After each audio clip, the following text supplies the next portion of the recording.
এখন গুৰুত্বপূৰ্ণ জাননী আপোনালোকৰ লগত শ্বেয়াৰ কৰিবলৈ লৈছোঁ।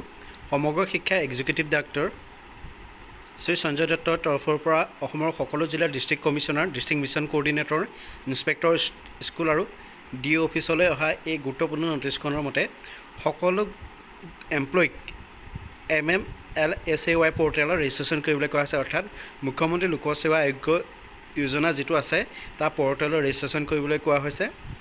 আৰু যিসকল এমপ্লয়ী তথা পেঞ্চনাৰ আছে এই পেঞ্চনাৰসকলৰ পৰা তেওঁলোকৰ এই মুখ্যমন্ত্ৰী লোকসেৱা আয়োগ যোজনাৰ অধীনত মাহিলী তেওঁলোকৰ পৰা ডেবিট হৈ আছে পইচা।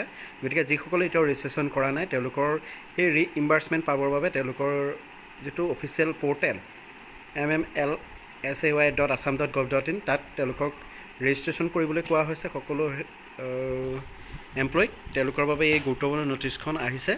আপোনালোকৰ লগত এই গুৰুত্বপূৰ্ণ খবৰটো শ্বেয়াৰ কৰি আপোনালোকৰ ভিডিঅ'টো যিমান পাৰে শ্বেয়াৰ কৰক। ধন্যবাদ।